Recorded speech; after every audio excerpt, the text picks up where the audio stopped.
Hey everyone, Nigel and Luke here, and welcome to another edition of Crimes of the Week International.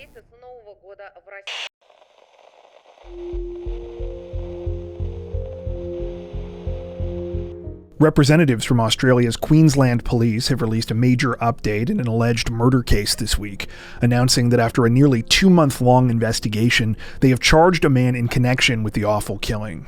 The situation began at around 8:45 a.m. on December 14, 2024, when a member of the public in the rural town of Woodstock contacted authorities with an alarming discovery. The caller stated that they had been traveling down a remote section of Webb Road when they spotted something suspicious.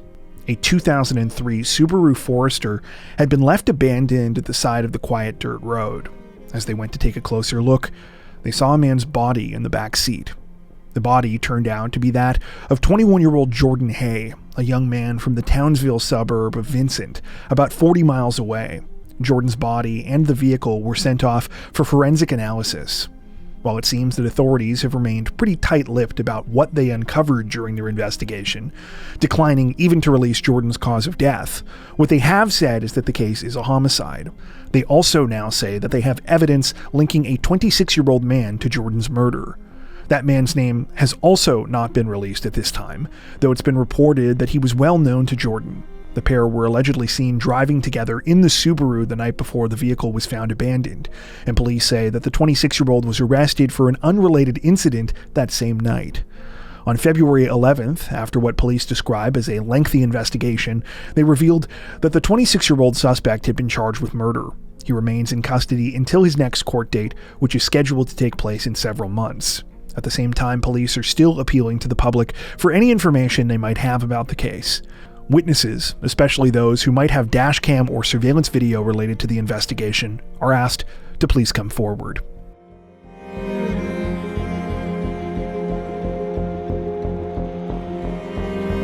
Authorities in Japan's Chiba Prefecture announced a major update in a deeply troubling case this week, revealing that a man who had been arrested on arson charges late last year has now also been detained for 2 murders, which are allegedly part of the same situation. The whole thing began shortly after 6 p.m. on December 19, 2024, when police were called to a home in the city of Kashiwa. A resident there told emergency responders that they had found their 2 neighbors, husband and wife Toshiaki and Reiko Watarai, suffering from serious stab wounds.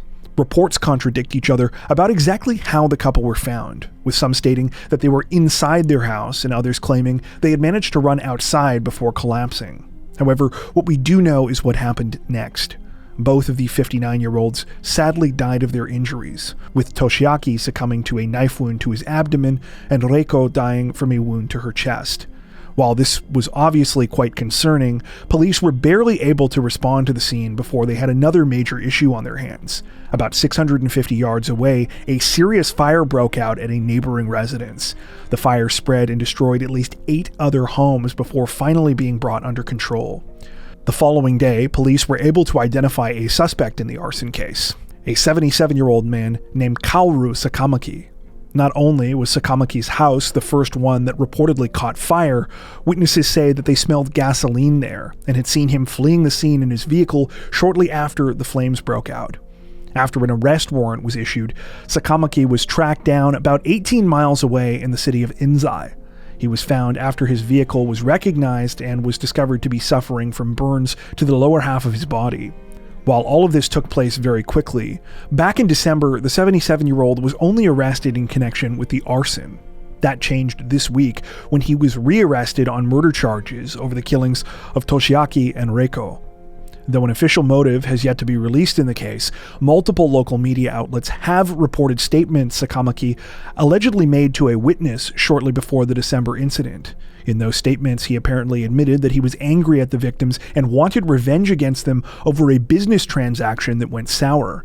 Sakamaki reportedly hired the couple, who owned a real estate company, to appraise his property. However, it's alleged he was unhappy with the valuation, and when he couldn't get his money back, decided he would kill them and torch as many properties in the area as he could instead. At the time of this recording, the 77-year-old remains in custody.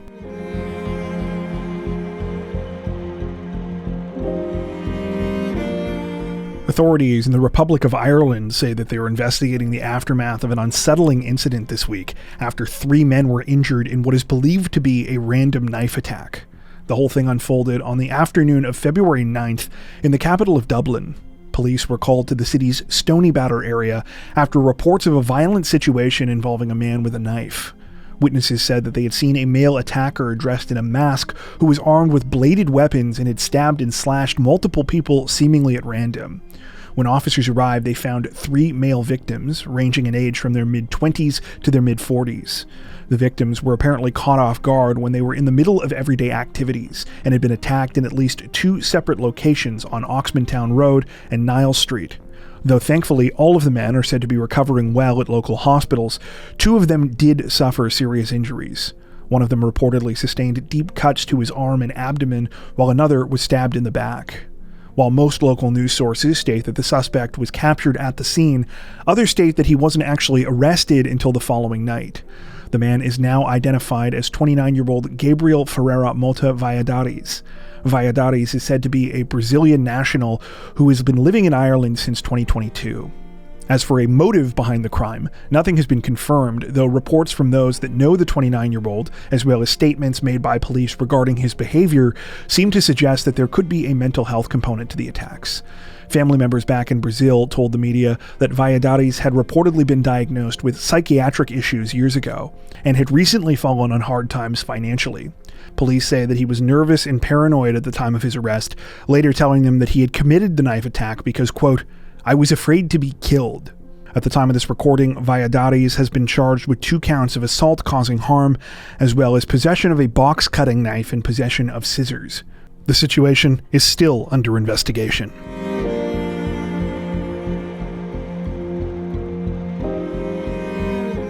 Authorities in the South Korean city of Daejeon are trying to get to the bottom of a heartbreaking case this week after a teacher allegedly killed a 7-year-old girl at a local elementary school before it's believed that she attempted to take her own life as well.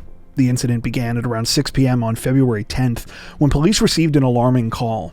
The parents of 7-year-old Kim Ha-nul contacted them saying that they had just learned that she was missing. Kim had finished school at the usual time that afternoon and was in an after-school care program. She was supposed to attend a private art class afterwards, but she had never shown up. Authorities rushed to the elementary school where the 7-year-old was last seen, where they made an awful discovery. In a second-floor classroom inside of the building, they found Kim and a teacher there, both of whom were suffering from serious knife wounds. The pair were taken to a hospital, though sadly, Kim died shortly afterwards. She had reportedly been stabbed dozens of times. As for the teacher, identified only as a woman in her 40s, her life was able to be saved. The woman had suffered knife wounds to her neck and arm, but she remained conscious. Eventually, she was able to be interviewed by officers, during which she allegedly confessed to killing the young victim before harming herself as well. While no motive has been confirmed and the situation is still very much under investigation at this time, police have revealed statements the teacher made during questioning. The woman claimed that she had previously been off work for depression and was angry that upon her return, she was no longer allowed to teach children directly.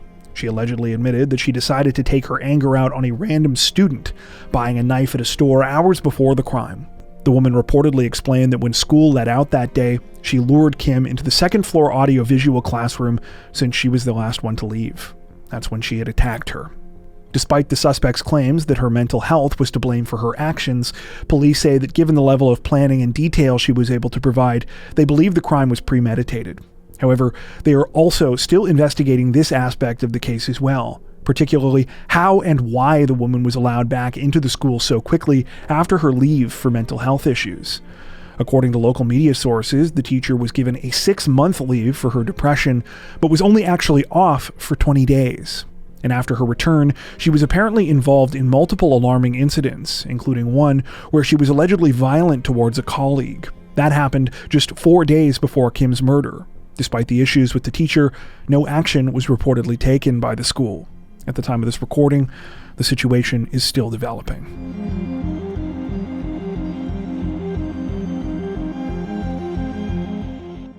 The friends and family of an 11-year-old French girl have been left heartbroken and are searching for answers this week after she was found brutally murdered just hours after she disappeared while on her way home from school. The whole thing began on the afternoon of February 7th, when the worried parents of the victim, identified only as Louise, called to report that she was missing. Like any normal weekday, she was supposed to have made the roughly 1 mile walk home when classes at her local middle school finished for the day. However, she had never arrived. Upon launching an investigation, police were able to determine that Louise had left the school in the commune of Épinay-sur-Orge around 1:50 p.m. The 6th grade student had headed towards her home just over the dividing line into the neighboring locality of Longjumeau. She was last seen on CCTV footage about 10 minutes later, but after this, there was no trace of her. With the help of drones, helicopters, and police dogs, authorities expanded their search around this location. Soon, they turned their attention to a nearby wooded area known as Bois de Templiers. Sadly, it was here that hours later they would make an awful discovery. Louise's lifeless body was recovered from the forest around 1:50 a.m. the following morning. It was clear that she had been the victim of a brutal attack and had sustained at least 10 stabbing wounds from a sharp object. At the same time that these tragic details were being uncovered, other members of the investigative team found more clues in the previously mentioned surveillance video. The footage appeared to show Louise being followed by a man after she left school right before her disappearance. While the man's identity was not immediately known, and several erroneous arrests were apparently made, after circulating images of the man in the community, police were able to zero in on a suspect. Several people stated that they recognized the man and his clothing. He has now been identified as a 23-year-old local named Owen L. Among those who allegedly identified Owen was his own younger sister. During initial conversations with Owen, authorities say that he offered an alibi stating that he was at home all day on February 7th. This was apparently backed up by his mother, his father, and his girlfriend. However, police believed they were on the right track thanks to the other identifications of Owen that had been made. On top of this, he apparently had cuts to his hands that he couldn't adequately explain. When his DNA was collected and tested, it reportedly matched evidence found with Louise's body. Owen was arrested on suspicion of murder and currently remains in custody. As for the motive behind the awful crime, that's still very much an open question at the time of this recording. Police say that they have not found evidence of a sexual assault, but that they do believe Owen and Louise's families were known to one another. Their homes are also relatively close together, with police telling the media that Owen may have been able to lure Louise willingly to the spot where she was killed. In terms of the suspect himself, reports appear to be mixed. Some sources state that the 23-year-old only ever had minor trouble with the law, while others claim he had previously been investigated for multiple violent attacks on his sister. Local news sources have also referred to Owen L. as a slacker and online video game addict who was known for constantly hanging around the area and not having much going on in his life. In addition to the 23-year-old's arrest, police also took his mother, father, and girlfriend into custody on suspicion of failing to report a crime. They allege that the family members provided false information to them in an attempt to strengthen his bogus alibi. At the time of this recording, the investigation continues, and the situation is still developing.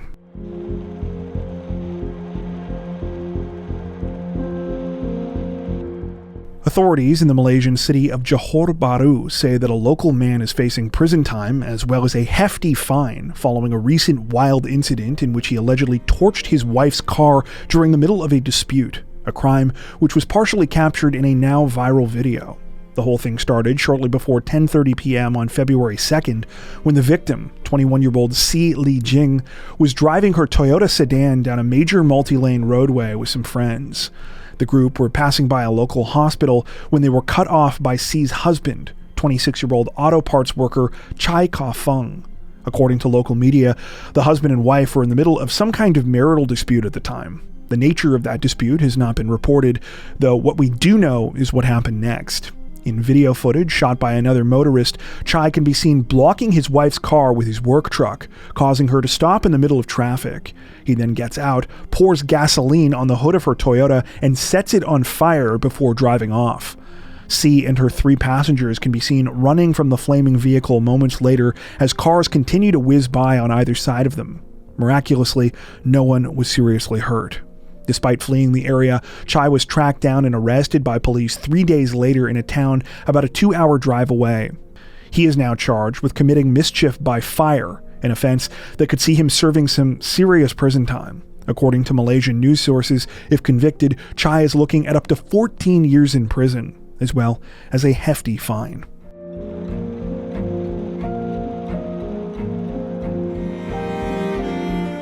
Authorities in southwestern France say that they are investigating a mysterious and deeply troubling case after the bodies of a UK couple were found at their rural home last week, and so far, little to no answers have been uncovered.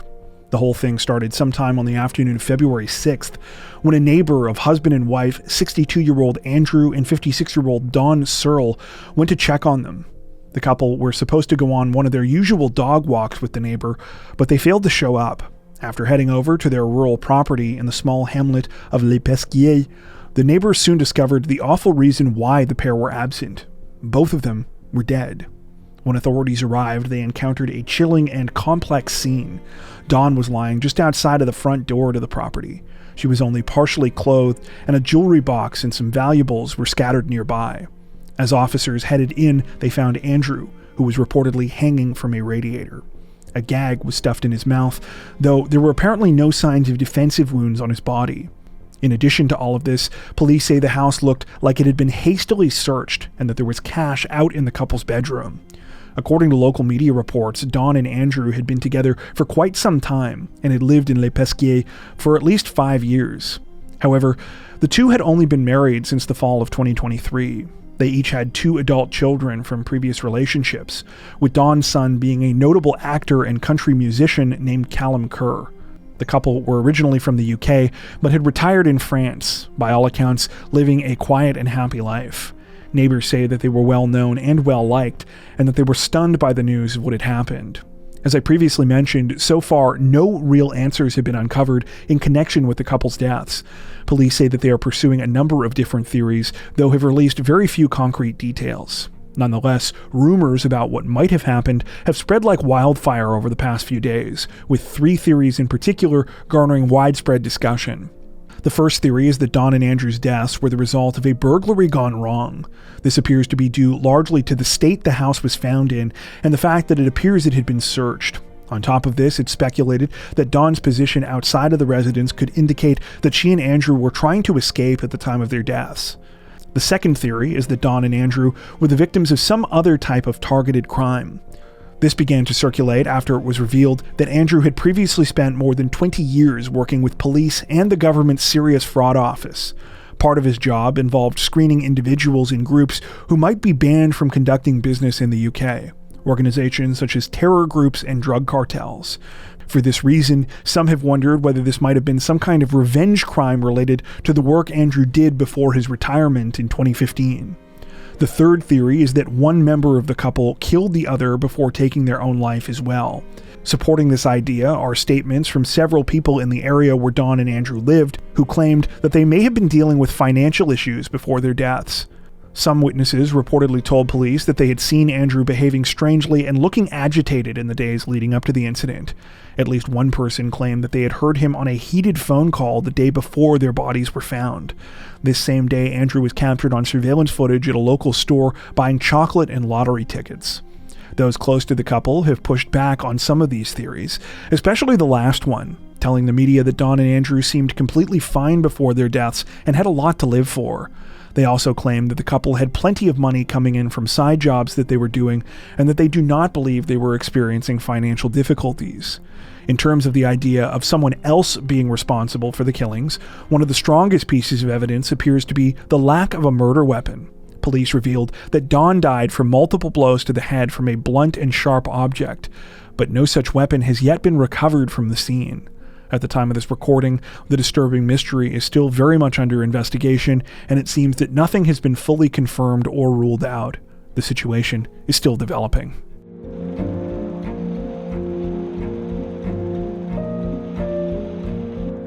An already alarming case in Taiwan reportedly took an even more disturbing turn this week, when a man who was being investigated for the disappearance and murder of one woman ended up being linked to 2 other similar crimes. According to local media, the whole thing began sometime on February 3rd, when concerned family members of a 71-year-old woman in the city of Kaohsiung reported her missing. Loved ones explained that they hadn't been able to reach the woman, identified only by the last name Chow, since the previous day. Upon beginning an investigation, police quickly learned that Chow had last been seen around 6 p.m. on the evening of February 2nd, when she was driving her scooter in Tianjin district. Specifically, when she dropped off a 73-year-old man by the last name of Chang at his home. When investigators reviewed surveillance footage near Chang's home, they were able to confirm that Chow had arrived, but had never left. Not only that, but the following morning, Chang was captured on video leaving the property alone at least 12 times within the span of just 4 hours. Disturbingly, during 5 of those trips, he was reportedly carrying black plastic trash bags, which he then dumped in a local river. Police were already fearing the worst when they conducted a search of Chang's residence on February 4th. Sure enough, they found blood spatter and other evidence matching Chow's DNA, which led them to believe that she had been murdered. However, that's not all they found. Among the evidence were 2 unknown DNA samples belonging to other women. As authorities continued coming through the surveillance footage, they were able to identify these women, both of whom had been reported missing in the past few months. The first victim, a 75-year-old by the last name of Huang, was reported missing in mid-December of last year and has been identified as Chang's sister-in-law. The other victim is believed to be a 75-year-old woman, also by the last name of Chang, though she is apparently not related to the 71-year-old suspect. It's now alleged that Chang, the man that is, murdered all 3 women and systematically disposed of their bodies as part of a months-long killing spree. While the remains of the first 2 victims have yet to be located, authorities say that the partial remains of Chow were recovered from the river where Chang was caught on surveillance video disposing of those black plastic trash bags. Currently, not much has been released about Chang or his alleged motives, though police say this is far from his first run-in with the law. The 71-year-old has prior convictions for robbery and theft and was also convicted of rape while serving in the military. Despite receiving a life sentence for that last crime, he was eventually granted parole. At the time of this recording, Chang remains in custody, and the investigation continues. Before we wrap up, we'd like to take a second to give a huge shout out to everyone who has made it this far into the video. Seriously, thank you so much for watching. If you found today's upload interesting and informative, we'd be honored if you'd consider liking and subscribing, as well as hitting the notification bell and selecting all notifications to stay up to date with our latest releases. If you're looking for additional ways to help support the channel, we'd love to have you join us over on Patreon. Patrons get ad-free and early access to all of our content, as well as 4 additional stories per week for each of our Crimes of the Week and Crimes of the Week International videos. You can learn more at patreon.com/crimezone, where you'll also find some of the fine folks whose names are currently on screen. All that being said, we understand that not everyone has the means to support financially, and that's totally okay. We appreciate every like, sub, share, and comment that you send our way. Once again, thanks so much everyone, and take care.